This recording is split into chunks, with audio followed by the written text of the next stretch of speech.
आज जो हम पढ़ने वाले हैं वो वाला टॉपिक है कॉलिजन थ्योरी इन केमिकल काइनेटिक्स। ठीक है, तो कॉलिजन थ्योरी सबसे पहले प्रपोज्ड किसने की थी? वो की थी आर्रेनियस एंड वॉन हॉफ ने। और ये किस पे बेस्ड है? केटीजी पर, जो अपन ने पहले के वीडियोस में केटीजी पूरी तरीके से अच्छे से पढ़ रखी है।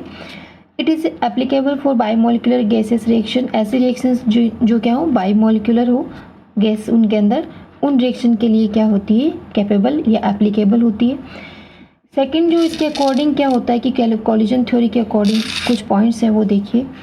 Bye the collision between the reactant molecules chemical change occur होंगे। मीन्स जो भी रिएक्टेंट मॉलिक्यूल्स हैं उनके अंदर जैसे ही कॉलिजन होगा, उस जो भी कॉलिजन होगा उसके बाद में क्या होगा? उसके अंदर केमिकल चेंज होगा। और ये जो केमिकल चेंज है वो क्या होंगे? उन्हीं के अंदर होंगे जो इफेक्टिव कॉलिजन करेंगे। सेकेंड, इसी के अंदर देखिए, जो ये reaction occurs only when the reactant molecule undergo collision with one another. ये रिएक्शन तभी होगी जब क्या होंगे? रिएक्टेंट मॉलिक्यूल्स होंगे वो कॉलिजन करेंगे एक दूसरे के साथ में। ठीक है, और इन कॉलिजन्स के लिए एक मिनिमम अमाउंट ऑफ एनर्जी की ज़रूरत होती है और उस एनर्जी को अपन कहते हैं थ्रेशोल्ड एनर्जी। तो देखिए आगे, all collisions between the reacting molecules are not effective. सारे कॉलिजन्स इफेक्टिव नहीं होते हैं, कुछ ही कॉलिजन्स होते हैं वो मॉलिक्यूल्स के अंदर इफेक्टिव होते हैं। क्यों ऐसा क्यों होता है? क्योंकि किसी के अंदर तो उतनी एनर्जी नहीं होती और किसी का वो ओरिएंटेशन नहीं हो पाता जो होना चाहिए, तो इसलिए सारे कॉलिजन्स क्या होंगे? वो इफेक्टिव नहीं होंगे। To form a chemical change या product only effective collisions are responsible for the formation of product. Only effective जो कॉलिजन्स होंगे वो ही क्या बनाएंगे? प्रोडक्ट बनाएंगे। तो अब इफेक्टिव कॉलिजन है वो प्रोडक्ट का फॉर्मेशन करेंगे, तो उस इफेक्टिव कॉलिजन के लिए क्या नेसेसरी होता है वो देखिए। For the effective collision it is necessary that जो कोलाइडिंग मॉलिक्यूल्स होते हैं या जो रिएक्टिंग मॉलिक्यूल्स होते हैं, जो रिएक्टेंट होते हैं वो मॉलिक्यूल्स, वो क्या करेंगे कि उनके लिए क्या होना चाहिए?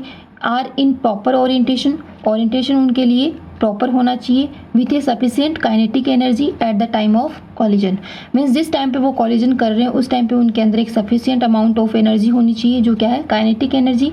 और एक उनका ओरिएंटेशन क्या होना चाहिए? प्रॉपर होना चाहिए, तभी वो क्या कर पाएंगे? कॉलिजन कर पाएंगे। जैसे मान लीजिए मॉलिक्यूल्स हैं, मेरे पास में रिएक्टिव मॉलिक्यूल्स हैं, मैंने दूसरा मॉलिक्यूल यहाँ रखा है, तो ये एक प्रॉपर ओरिएंटेशन है जो इसके साथ अच्छे से क्या कर सकता है? कॉलिजन कर सकता है। जबकि मान लीजिए कि ये मॉलिक्यूल्स मैंने यहाँ रख दिया, ठीक है, अब इसके पास में क्या है? एक इसका जो ओरिएंटेशन है वो प्रॉपर नहीं है, amount of energy same proper हो, सफिशिएंट हो, लेकिन इसका ओरिएंटेशन प्रॉपर नहीं है, तो इसके पास इसके साथ इसका कॉलिजन नहीं हो पाएगा।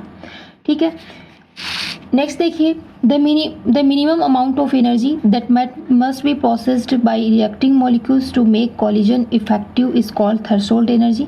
मीन्स वह अमाउंट ऑफ एनर्जी जो उस मॉलिक्यूल्स के लिए क्या हो? सफिशिएंट हो क्या करने के लिए? कॉलिजन करने के लिए, और या इफेक्टिव कॉलिजन करने के लिए, तो वो जो अमाउंट ऑफ एनर्जी है वो क्या कहलाएगी? Threshold energy.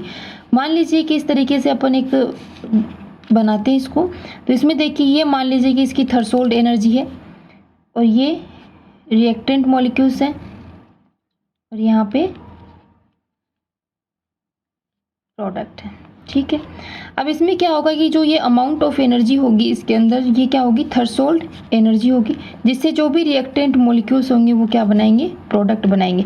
और ये रिएक्टेंट मॉलिक्यूल्स वो ही होंगे जो आपस में क्या करेंगे? इफेक्टिव कॉलिजन करके, और उनके पास में क्या होगी? एक सफिशिएंट अमाउंट ऑफ एनर्जी होगी जिससे वो यहाँ तक पहुँच सके। ठीक है, वो ही क्या बनाएंगे? सिर्फ प्रोडक्ट बनाएंगे। ओके, नेक्स्ट देखिए, अकॉर्डिंग टू कॉलिजन थ्योरी जो रेट ऑफ रिएक्शन होती है वो किस पे डिपेंड करती है? वो दो चीज़ों पे डिपेंड करती है। पहला है नंबर ऑफ कॉलिजन्स पे, और ये कॉलिजन्स कौन से? इफेक्टिव कॉलिजन्स हैं। और कैसे हो रहे? पर लीटर और पर टाइम।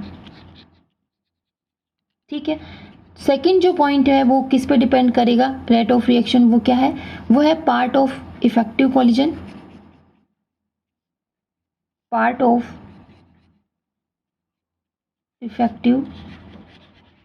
कॉलिजन, मीन्स जो भी अपने पास में टोटल मॉलिक्यूल्स है उनमें से कितने जो मॉलिक्यूल्स है वो क्या कर रहे हैं? इफेक्टिव कॉलिजन के अंदर अपना पार्टिसिपेंट कर रहे हैं, ठीक है। तो वो क्या है, मान लीजिए कि एन स्टार अपने जो मॉलिक्यूल्स हैं वो कौन से एक्टिव मॉलिक्यूल्स हैं या इफेक्टिव मॉलिक्यूल्स हैं, डिवाइडेड बाई एन। एन क्या है, टोटल मॉलिक्यूल्स, इसको अपन लिख देंगे क्यू से।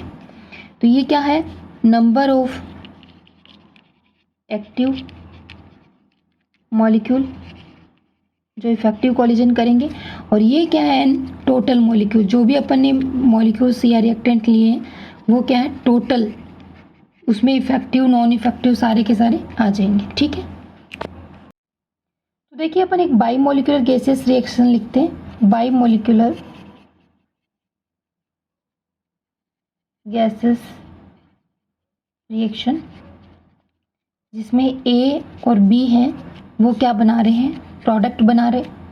अकॉर्डिंग टू रेट लो इनकी रेट क्या हो जाएगी वो देखिए। तो रेट इक्वल्स टू, ये अपन पढ़ चुके हैं पहले कि कैसे लिखते हैं, ए की कंसंट्रेशन इंटू बी की कंसंट्रेशन, ठीक है। यदि इन दोनों की कंसंट्रेशन जो रिएक्टेंट मॉलिक्यूल्स है इनकी कंसंट्रेशन यदि इक्वल हो, मीन्स ए की कंसंट्रेशन किसके इक्वल हो, बी के इक्वल हो, और वो कितनी हो, 1 m के इक्वल हो, ठीक है। तो इस कंडीशन में क्या होगा, दोनों इक्वल है और दोनों 1 1 है, तो क्या हो जाएगा, रेट इक्वल्स टू ओनली के। क्या लिखेंगे, रेट इक्वल्स टू के, ठीक है। जबकि यही जो रेट होती है वो अकॉर्डिंग टू कॉलिजन थ्योरी के अकॉर्डिंग क्या होगा, अकॉर्डिंग टू कॉलिजन थ्योरी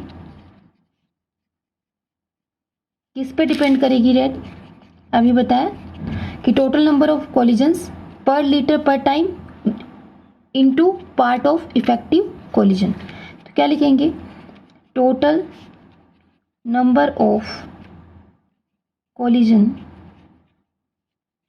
पर लीटर पर time into part of effective collision,